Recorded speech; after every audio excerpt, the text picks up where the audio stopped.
tutti, sono Pietro di Accordo.it e se state guardando questo video vuol dire che anche voi avete un rapporto conflittuale con il vostro fuzz.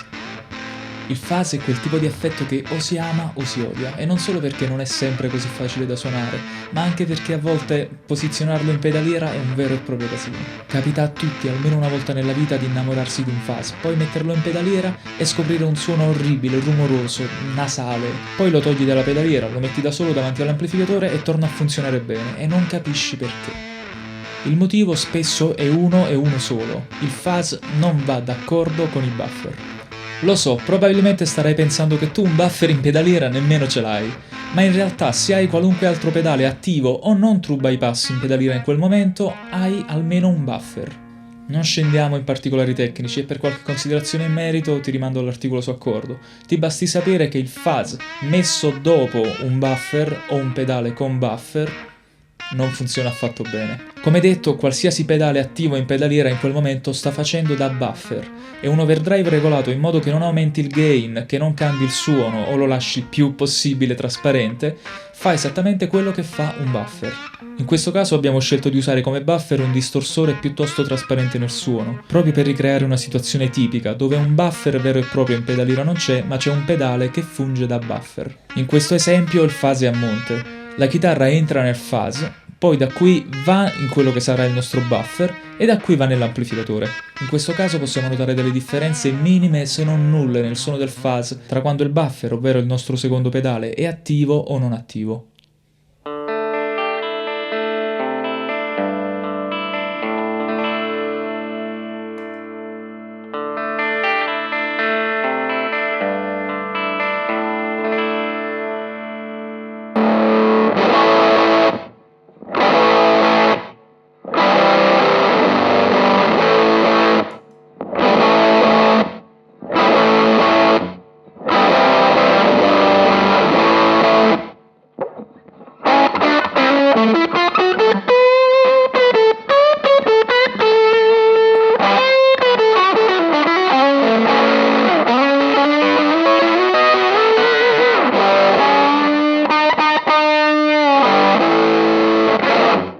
Questa è la situazione ideale, ovvero con il fuzz a monte come primo pedale in pedaliera.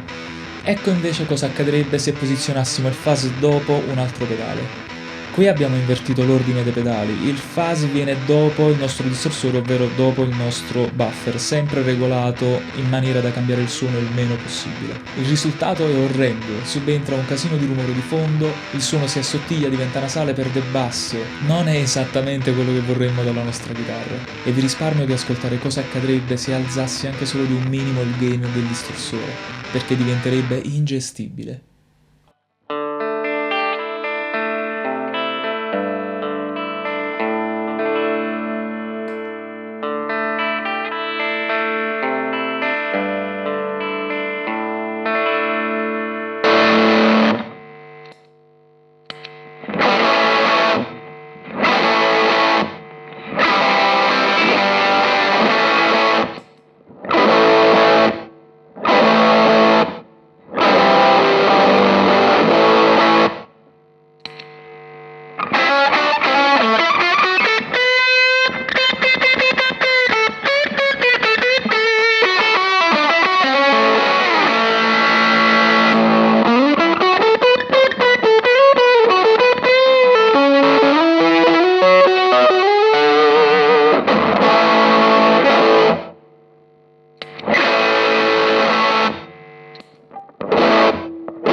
Quello che avete ascoltato è un Formula B Fuzz Machine, ovvero un clone fuzz face con diodi al germanio. Il distorsore riadattato come buffer è un Dolphin Sound David. Il tutto entra in una testata artigianale in stile Marshall costruita da Gwyneth, vecchia conoscenza di Accordo.it.